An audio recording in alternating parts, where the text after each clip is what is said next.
Have you heard the strange tales of the Whistler?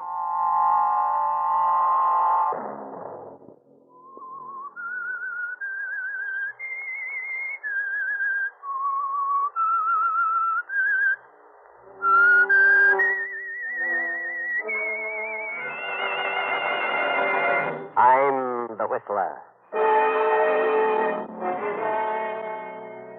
You can't leave me now, Elizabeth. I need you. I've just come from Dr. Elston. It's my eyes. I'm on the verge of going blind.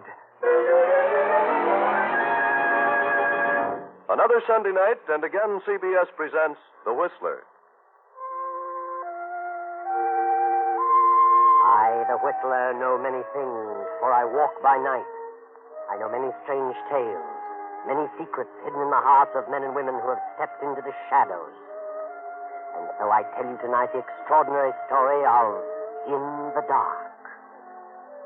Thomas Northcote was a very busy man, a marine architect, a wealthy shipbuilder. And by the summer of 1940, he found himself working harder than ever and longer hours. He became the victim of severe headaches. So finally he visited his friend and physician, Dr. John Elston. The pain isn't constant, you say, Tom? No, it comes and goes.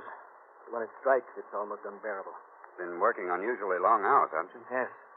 All day and for the past 6 months till midnight. What do you think is wrong with me? Well, when a man passes 40, he's subject to a lot more things than when he's younger. Yes, but what is wrong with me? Pretty exacting work, yours. Why don't you tell me? Can't afford to spend the day here. Oh, don't get excited. Calm down, I'll tell you. You won't like to hear it. What? You don't think I'm losing my mind? I didn't say that. But that's what you mean. Please, Tom. That's ridiculous. Why, I've known all about my family for 200 years back. Not a trace of insanity in one of them. I said nothing about insanity. Well, then, what are you talking about? It is possible, however, to throw yourself completely off balance by overwork, worry, mental strain. I know. Your nerves are shot to pieces. What does Elizabeth think about your working like this? I don't know. What can she say? It's got to be done. Well, Tom, you're going to let someone else do it for a while. What? I mean it. You're headed for a nervous breakdown. And something else. What else? Blindness. Good heavens. You have an eye condition which has become aggravated by environment. What can be done about it? Stop work immediately, rest, get outdoors, get away. For how long? A month at least, maybe longer. Put that yacht you built to some use. Been tied up for over a year. Are you sure about all this? Positive. All right, John. I've no choice in the matter. I'll drop in again in a few days. Of course. Goodbye, Tom.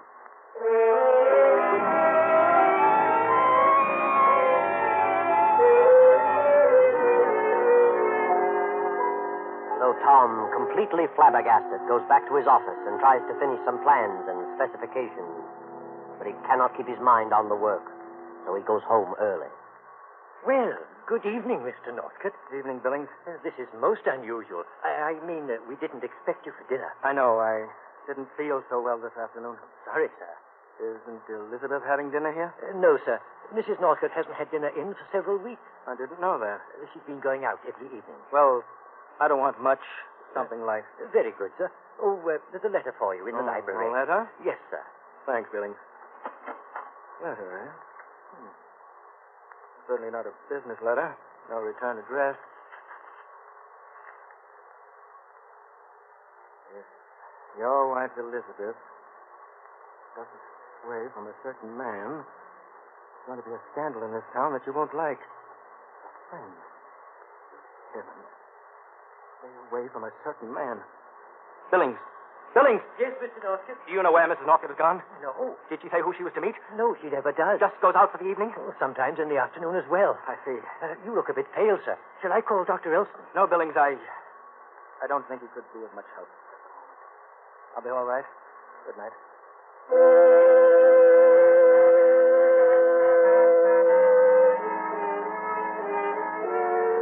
Tom moves slowly up the stairs to his room and goes to bed. He has difficulty falling asleep. Stares into the darkness, and through his mind runs the phrase, certain man, a certain man. But what man? Finally, he drops off to sleep. He rises early and without seeing Elizabeth goes to the office to wind up his affairs. Then arrives home early again. But Elizabeth is not there. Elizabeth is sitting in a cocktail lounge with Charles Carroll, her attorney. I never see Tom anymore. He leaves early, comes in late. Nothing but business, business, business. I just can't go on like this. It's driving me mad. You're no different from a lot of women in this country. Production has speeded up, and there's nothing a man can do about it. But if Tom loved me, he could find a little time to spend with me. You still love Tom. I did. But his indifference has made me cold as a cucumber. Yes, but you have everything. Money, position. Why throw it away? This condition may only be temporary. I can't understand you, Charles. We went through puppy love together. Went through school together. Then we drifted apart, and I met Tom. Why can't you understand me? Because for 3 weeks now, and I've seen you almost every day, you, of all people, have been trying to talk me out of divorcing Tom. That's right. But do you want me to go on like this? I want you to be sure, Elizabeth. I am sure. Are you afraid you'll lose some business if I divorce Tom with you as my attorney? Elizabeth, you know I'm terribly fond of you. I always have been and always will be. Your happiness means a great deal to me. That's why I don't want you to take this step until we're sure that you'll not be sorry later. You're the one who isn't sure. Darling, it's for your own good. Please wait. All right, Charles. That's the way you feel. I'll wait. Good. Can you drop me off at my place? Yes, I can. But, But what? well, look, Elizabeth, I'm going to be very busy for the next 2 or 3 days. And we've talked over this situation for weeks, so suppose you think on it for a while and make up your own mind. Then call me. Why, of course, Charles. I have been taking a lot of your time lately. I'm sorry. It's all right, darling. Come along.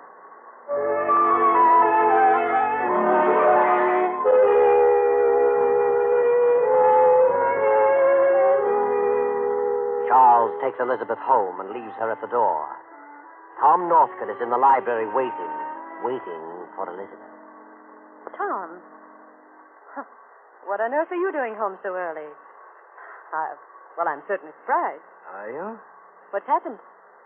What did you do this afternoon? The same thing I do every afternoon and every evening. Try to kill time. I suppose it has been rather boring lately, since I've had to spend so much time at the plant. Yes, it has. Been playing bridge a lot, have you? Yes. Bridge and parties. Oh, there are a number of things one can do when one has to. I'm sorry, Elizabeth, but this extra heavy load of business is not of my own making. I thought you would understand. I understand that you work hard, that you're very busy. But even when you're here, you seem to be completely unaware of my presence. You come in late, go to your room without a word, get up with the birds, and leave without a word. I wasn't aware of that. But I suppose it's true. I was able to stand it at first. And then I became horribly lonely. So lonely, I couldn't bear this house another moment. So I started going out here and there. That should have helped? For a while. You had changed, Tom. I did attribute it to business, but when you changed so completely, became so indifferent toward me, I suddenly realized that you no longer loved me. And then I changed. You changed? Yes. Finding some way to occupy my time is no longer the difficulty. No. What is the difficulty? My difficulty is forcing myself to come back to this empty shell each night. You think I don't care for you? What else could I think? You're saying you've lost your affection for me. Yes. And you found someone who is more attentive? I have many friends whose company is most pleasant. A man? Friends. Men and women. Friends who understand. Elizabeth, they don't understand. And you don't understand. In another moment, you'll be telling me you want to leave me. I do. I can't stay here any longer. Then we'll both leave together. What? This is all a complete misunderstanding, Elizabeth. We love each other, regardless of what you think. This can be remedied very easily. No, Please Tom. listen to me. I need your help. Help? What do you mean? For some time now, I've been ill. I've said nothing about it, but it's grown worse. The pain has increased. Pain? Yes, in my head, in my eyes. Flashes of light. I went to see Dr. Elston. John. Yes, Dr. Elston. He told me that I must quit work, take a complete rest, or go blind. Blind?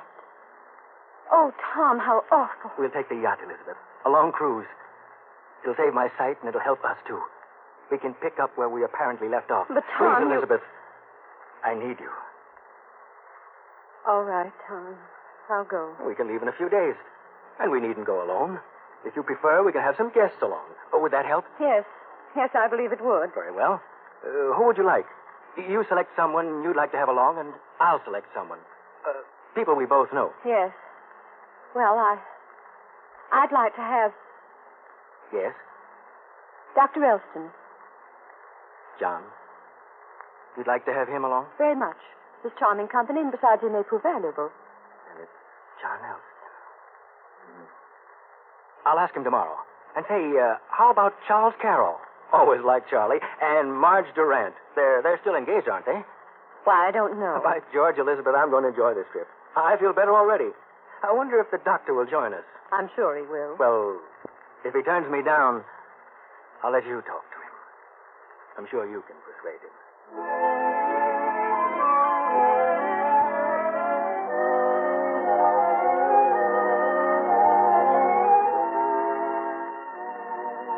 Next day, Tom visits the doctor, John Elston, and after some persuasion, the doctor accepts the invitation.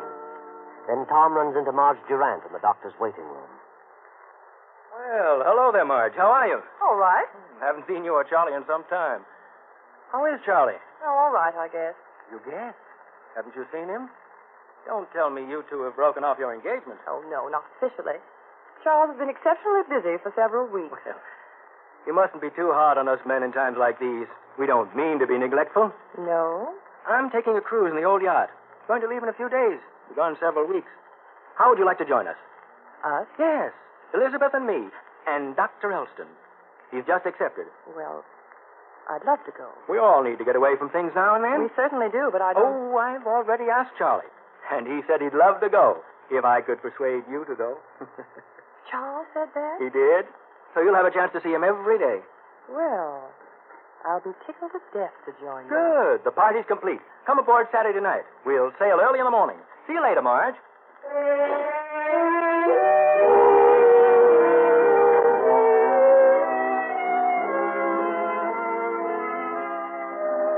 Now it is Saturday evening, the eve of departure. After an early dinner, Tom, suffering from severe head pains, goes to the library where he dozes in an armchair. Tom? Tom, wake up. Huh? What? Oh, Elizabeth. I must have had quite a nap. Well, the pains are gone. I'm glad of that. It's 8:30. We better leave for the yacht. 8:30? Good heavens. Turn on the lights, Elizabeth. What? Push the switch. Tom, What's wrong, Elizabeth? Tom, the lights are on. What? Elizabeth. Yes, I just turned them on. Good Lord. It's happened. Oh, Tom, I'm terribly sorry. Shall I call the doctor? No, wait. We better cancel the trip. No, please. I'd rather go on. And I'd rather we didn't say anything about this. I'm sure it'll pass. We'll go ahead. And I'll bluff it through for a while. You'll help me. Won't you, Elizabeth? Yes, Tom, I'll help you.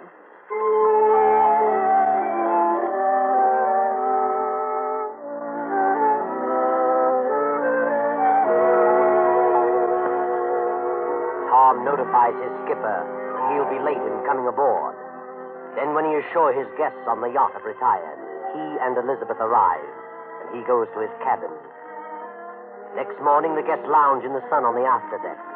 Tom appears and moves along the deck to the stern, stops, and leaning against the rail, lights his pipe. Morning, everybody. Wonderful day, isn't it? Yeah, clear as crystal. Where are we going? Does it matter, Marge? This is a cruise to nowhere. The less we know about where we're going, the bigger surprise we get when we get there. Don't you know? No, my skipper does. Makes it more interesting, don't you think, Dad? I suppose so. That was Elizabeth's idea. Wasn't it? Are you asking us? Oh, I thought Elizabeth... That is, I thought she told you. It's a swell idea just the same. Hey, Charles? Yeah, it's all right with me. Hope the weather stays like this. Yes, I was wondering about those dark clouds gathering off there. They mean anything, Tom? Oh, yes. Well, maybe not. Pretty black, aren't they?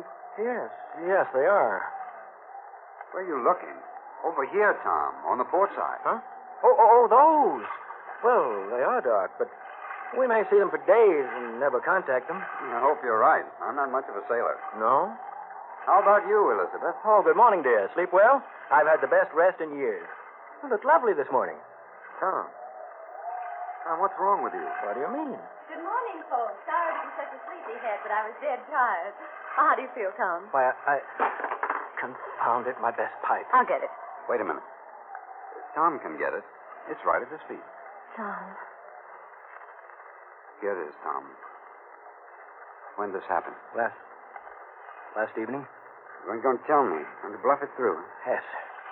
You knew it was going to happen this soon, but you said if I took a rest, it'd be all right. I didn't want to alarm you. I hoped my diagnosis was wrong. But you knew it wasn't. I'm sorry. Tell Captain Baker I want to see him in my cabin. Please forget all this and try to enjoy yourself. I'll help you to your cabin, Tom. No, thanks, Charlie. I designed this ship. I built it. I know every corner and cranny. What a rotten shame. Poor Tom. Poor fellow.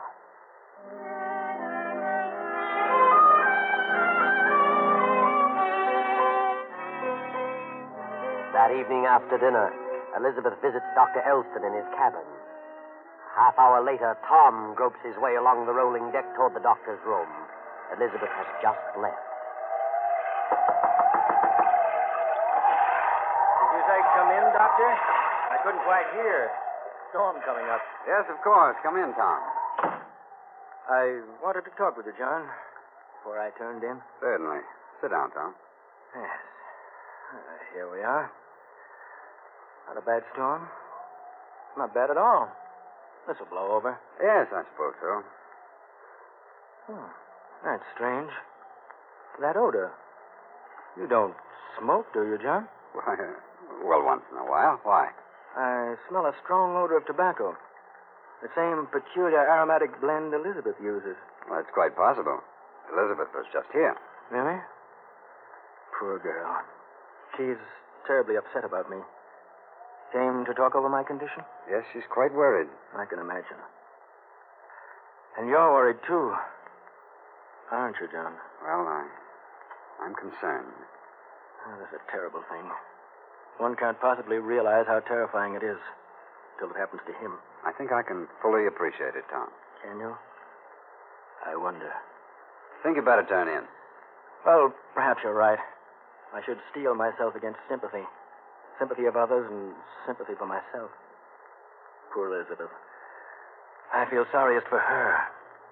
What a fate. To be tied down to a blind man for the rest of her life. She'll understand. I'll look after Elizabeth. Will you, John? That's awfully good of you. I appreciate that. Better run along to bed, Tom. Get all the rest you can. Yes. Yes, of course. Good night, John. Good night.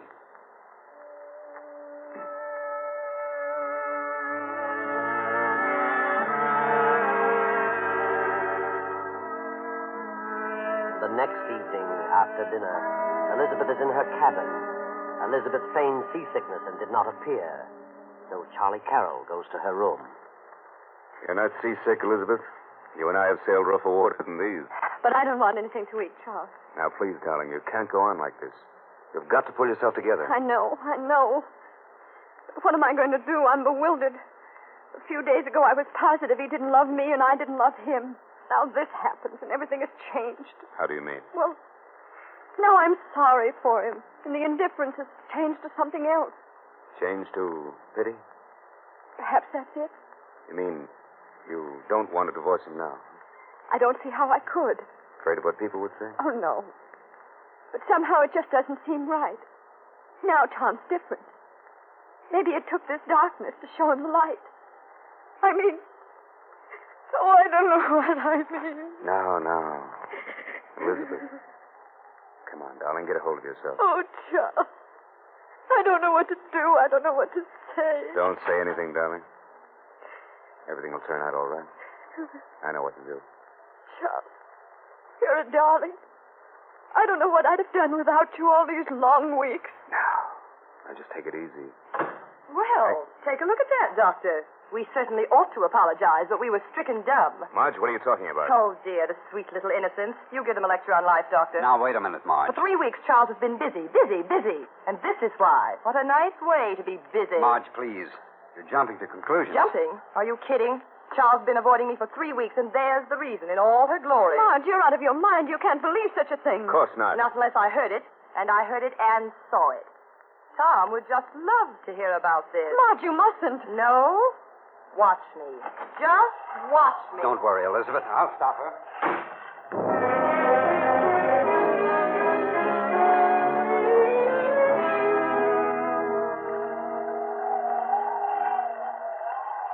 What is it, Doctor? Come in. Tom, I want to talk to you. What do you want, Doctor? I want you to turn the ship around and go home. Oh, but that's silly. You needn't worry about me. I think you should turn around. What are you so upset about? I insist that you take the ship back. You seem frightened, Doctor. What do you anticipate? An unpleasant situation exists aboard the ship. What? I'd rather not say. But I don't want to return. Unless you can give me a good reason. Can you? I'd rather not say. You're afraid of me, aren't you? Certainly not. I know what's troubling you. You know that I know about you. You and Elizabeth. What? Well, you're crazy. You and my wife have been seeing each other for weeks and weeks. You realize now that I know the truth. You're afraid that I might do something drastic. That I might kill you. Such nonsense.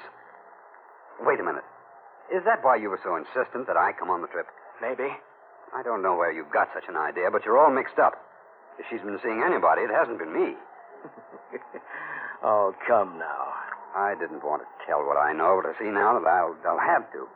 You come with me to Elizabeth. Elizabeth, you expect me to believe that she'll tell the truth? You come along just the same.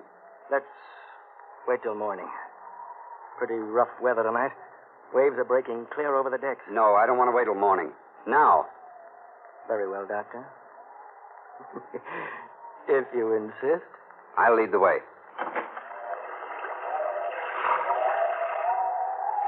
Sir, wouldn't want you to get washed over the side. That'd be too bad. We'll go around by the stern, up the other side. Look out, here comes a big one. Hang on.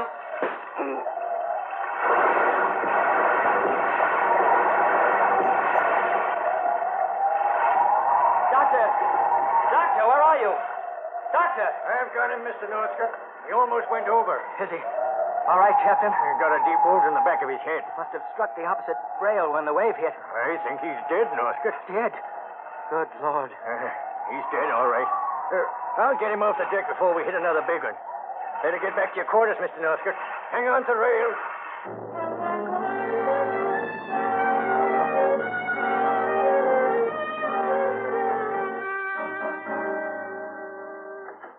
Elizabeth, are you here? Yes, Tom, what's wrong? Something terrible has happened. An accident. An accident? What is it? It's Dr. Elston. He's dead. Dead? What are you saying? He was coming along the afterdeck, and a big wave came over and washed him against the opposite side. Struck his head. The captain said he's dead. Well, why don't you say something? Elizabeth. Elizabeth, Charlie, I didn't know you were here. she's fainted. Fainted? Really? Well, that's strange. Elizabeth, you're all right, darling. Here, drink this. John. John. Oh, John. Oh, here you are, Tom. You're just the one I wanted to see. Yes, Marge. What's the matter with her? She fainted when I informed her that Dr. Elston had been killed. Doctor, what happened? A big wave tossed him across the deck. He struck his head on the opposite rail. Oh, Poor John. Let's turn back. I can't go on. And why can't you go on? I just can't. Please turn back. That's ridiculous. We'll have to bury him at sea, of course, but why shouldn't we go on? Are you out of your mind? No. Why are you so terribly upset about the doctor? Why? How can you ask such a thing? You sound as though you didn't care. Maybe I don't. But it's very obvious that you do. You're out of your mind. Would you faint if anything happened to me? No.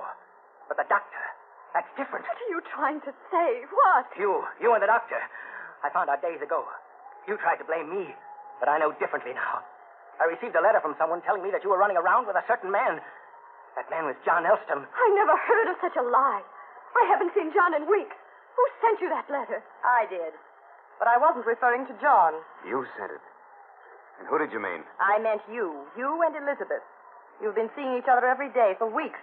You and Elizabeth think you're clever, but you're not. You sent the letter? Yes. And it wasn't John? No, it was Charles. I've seen them. They've been meeting every day for weeks. We have been meeting every day for weeks. You admit it, then. Certainly, but not for the reason you think. You're both stupid. Then why were you meeting? Charles and I are old friends. And he is an attorney, my attorney. We've been discussing a divorce. Divorce? Yes, I was determined to divorce you. But Charles tried to talk me out of it. We've been arguing for weeks. Certainly. Marge, you're nothing but a silly little troublemaker. I've known that for a long time. Now, maybe you know why I broke off with you, why I stopped seeing you. I wouldn't trust you across the street. Now do you believe me, Tom? Come in. Mr. Northcott. Dr. Elston just died. Just died. Why, I thought he was dead when you found him on the deck. So did I. When I got into his stateroom, he regained consciousness for a few moments. What? Yes. I saw the wave strike, Mr. Northcott. And I also saw what happened just before it struck. Yes, Captain, go on. This man here is Johnson, one of the crew. He was with me when Dr. Elson regained consciousness.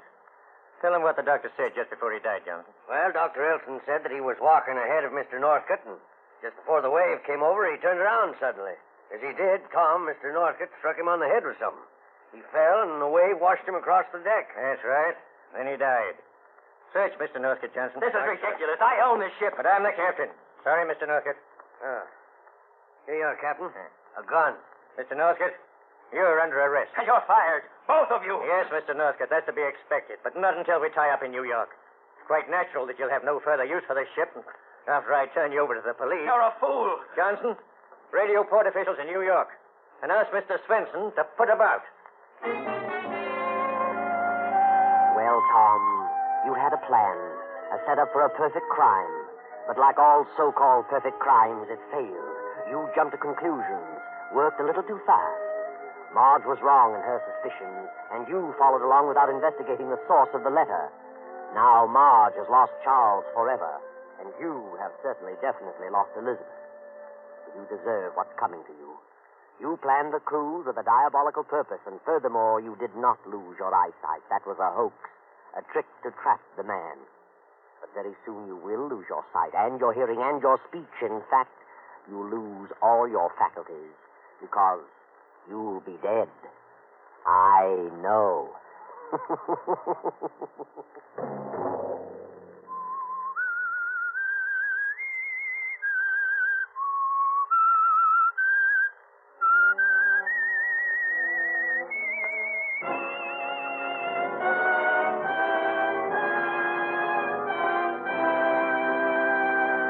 CBS has presented The Whistler. Original music for this production was composed and conducted by Wilbur Hatch. The Whistler is written and directed by J. Donald Wilson and originates from Columbia Square in Hollywood. Next week, same time. I, the Whistler, will return to tell you another unusual story. Good night. This is the Columbia Broadcasting System.